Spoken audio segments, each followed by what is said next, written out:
오늘 말씀은 여호수아 17장 14절부터 18절까지입니다. 여호수아 17장 14절부터 18절입니다. 요셉 자손이 여호수아에게 말하여 이르되 여호와께서 지금까지 내게 복을 주심으로 내가 큰 민족이 되었거늘 당신이 나의 기업을 위하여 한 제비 한 분깃으로만 내게 주심은 어찌함이니까. 하니 여호수아가 그들에게 이르되 내가 큰 민족이 되므로 에브라임 산지가 내게 너무 좁을진데 브리스 족속과 르바임 족속의 땅 삼림에 올라가서 스스로 개척하라. 그 산지는 우리에게 넉넉하지도 못하고 골짜기 땅에 거주하는 모든 가나안 족속에게는 베스안과 그 마을들에 거주하는 자이든지 이스라엘 골짜기에 거주하는 자이든지 다 철병거가 있나이다. 여호수아가 다시 요셉의 족속 곧 에브라임과 므낫세에게 말하여 이르되 너는 큰 민족이요 큰 권능이 있은즉 한 분깃만 가질 것이 아니라 그 산지도 내 것이 되리니 비록 삼림이라도 내가 개척하라. 그 끝까지 내 것이 되리라. 가나안 족속이 비록 철병거를 가졌고 강할지라도 내가 능히 그를 쫓아내리라. 아멘. 미국의 종합경제지인 포춘에 의하면요, 세계 500대 기업들이 평균 수명이 약 40년에 불과하다고 합니다.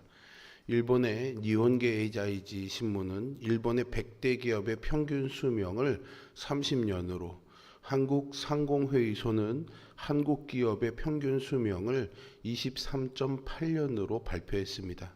한때 잘 나가던 기업도 변화와 쇄신을 하지 않으면은 결국에는 쇠퇴하게 된다라는 것을 알 수 있죠. 기업만 그런 것이겠습니까? 신앙도 마찬가지입니다. 한때의 성취와 은혜가 평생을 보장하지 않습니다. 받은 은혜를 가지고 더 큰 하나님의 역사를 이루려면 늘 새로운 순종과 개척이 필요한 것이죠. 본문에서 요셉 자손이 여호수아에게 항의합니다. 우리는 큰 민족인데 왜 기업이 한 제비 한 분깃뿐입니까? 이 항의는요, 표면적으로는요 타당해 보입니다. 에브라임은 32,500명, 므낫세는 52,700명으로 절대 적은 수가 아니었기 때문이죠. 그러나 그들은 이미 요단 동편과 서편에 걸쳐서 넓은 땅을 차지하고 있었습니다. 문제는 분깃이 적은 것이 아니라 불평과 자만심이었죠. 14절에 보면 내게라는 단어가요 4번이나 등장합니다. 은혜와 감사를 고백하기보다는요 나의 권리만을 주장하려고 한 것이죠. 하나님의 권능을 보고 하나님을 경외하던 광야 2세대 중에서는 이렇게 하는 이들이 없었습니다. 그러나 이제 하나님을 경외함이 사라진 이들이 하나님이 세우신 지도자 여호수아한테 나와서 자신들의 판단과 생각으로 불만을 토로하고 있는 것이죠. 이것은 가나안 정복 전쟁의 본질을 호도하고 있는 생각이요 모습입니다.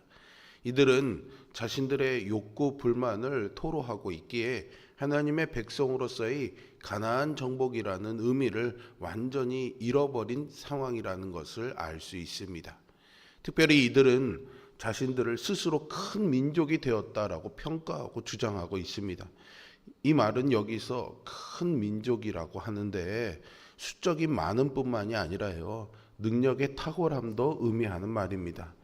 이들 에브라임 지파와 므낫세 반 지파는 이스라엘 지파 중에 자신들이 가장 위대하다고 스스로 생각하고 있었던 것이죠.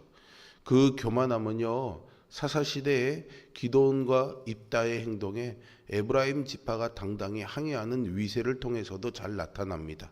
결국 이러한 교만한 생각은 솔로몬이 죽은 이후에 남북 분열이 되는 주요한 요인으로 작용하기도 합니다. 그들은 이미 하나님의 의도와 상관없이 자신들이 이스라엘의 대표라고 스스로 생각하고 판단하고 있었던 것입니다. 그렇기에 하나님의 사람 여호수아 앞에서 불평, 불만을 토로하고 있는 것이죠. 이들의 이러한 의식은 결과적으로 에브라임 지파가 북왕국 이스라엘 10지파의 주도 지파가 되는 것으로 드러나게 됩니다.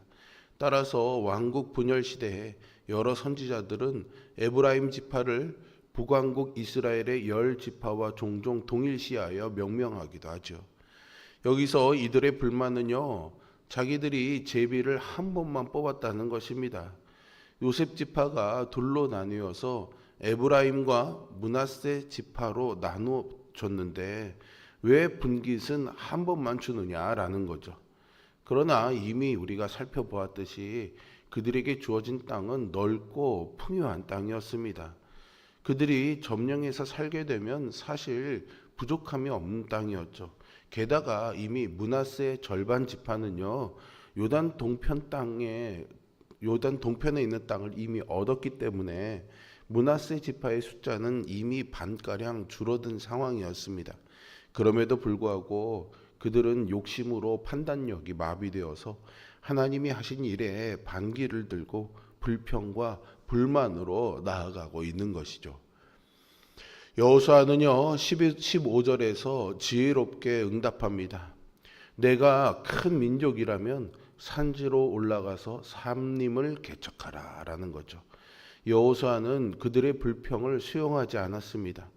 진정 큰 민족이라면 불평 대신에 스스로 나서서 개척해야 한다고 도전하는 거죠.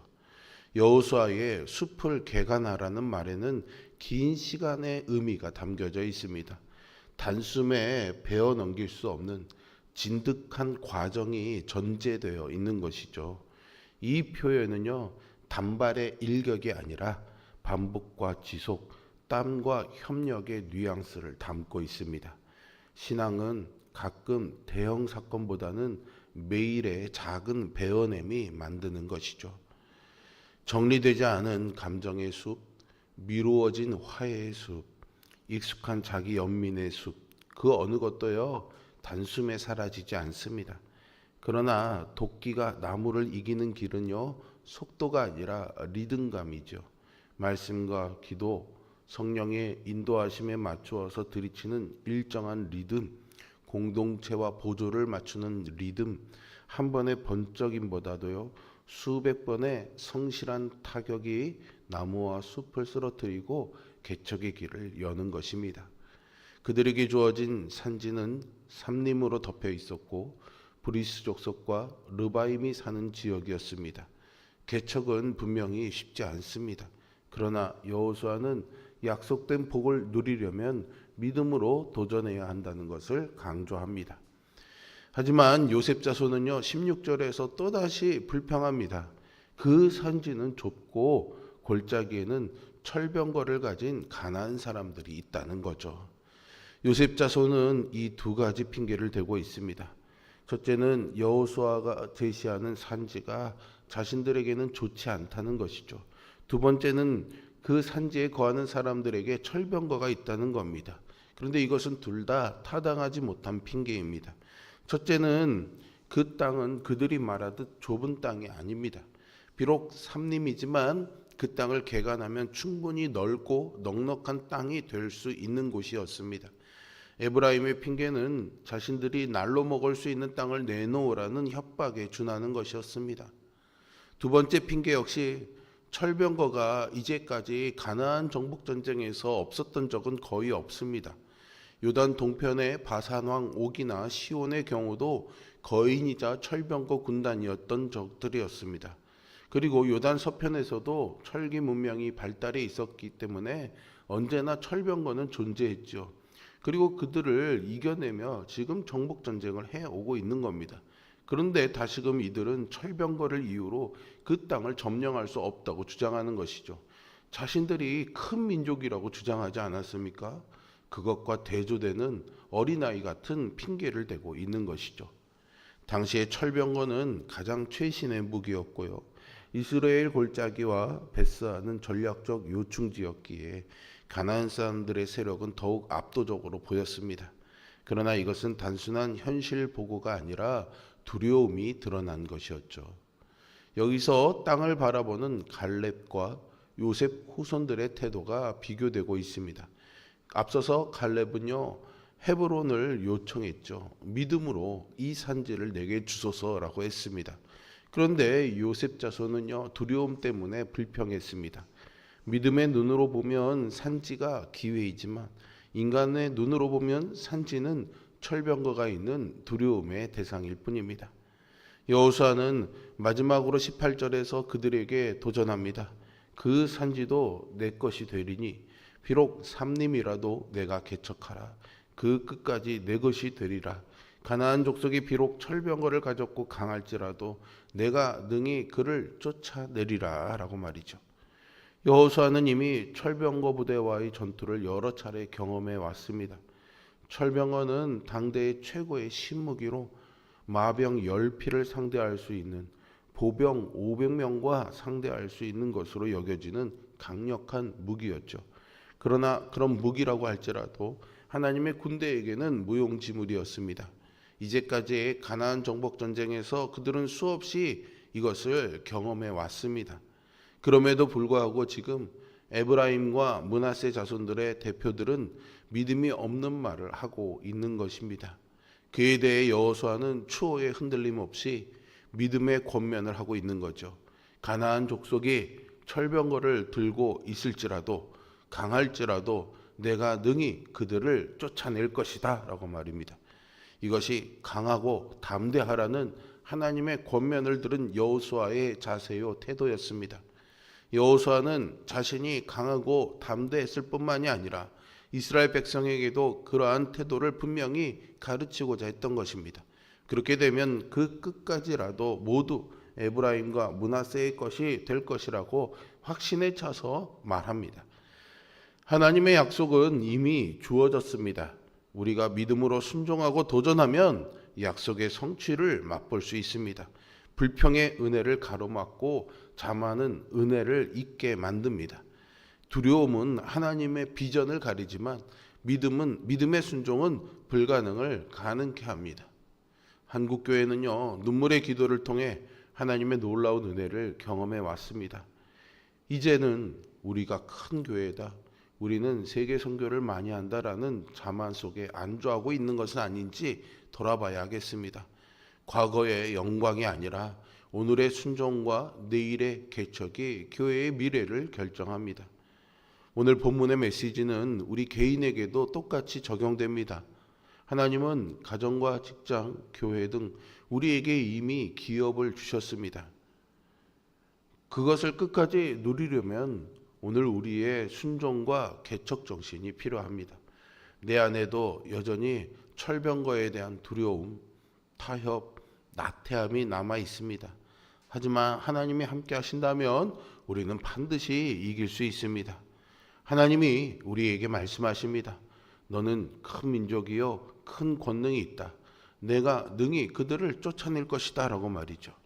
오늘 말씀에 도전과 용기와 믿음의 힘을 얻어서 불평 대신 개척으로, 두려움 대신 믿음으로 나아가 하나님께 영광 돌리며 복을 기업으로 삼는 우리 모두가 될 수 있기를 주님의 이름으로 축복합니다. 기도하겠습니다. 강하고 전능하신 아버지 하나님, 오늘 에브라임과 므낫세 지파의 모습이 참으로 인간적이고 안타깝지만 우리 또한 그들처럼 연약하고 부족한 자들임을 고백합니다. 늘 감사하며 믿음으로 순종하기보다는 불평하며 원망하며 두려움에 주저하며 물러나 있는 우리들입니다. 오늘 말씀에 용기와 힘을 얻어서 이 삼림을 개척하라 라는 하나님의 말씀을 붙잡고 내 삶의 믿음의 개척 정신으로 나아가기를 간절히 소망합니다.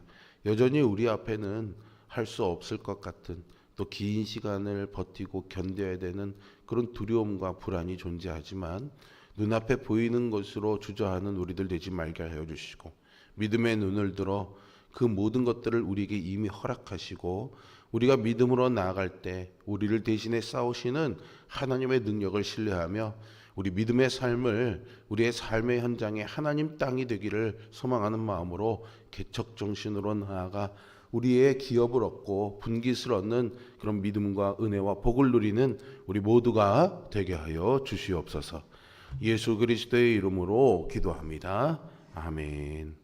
하늘에 계신 우리 아버지,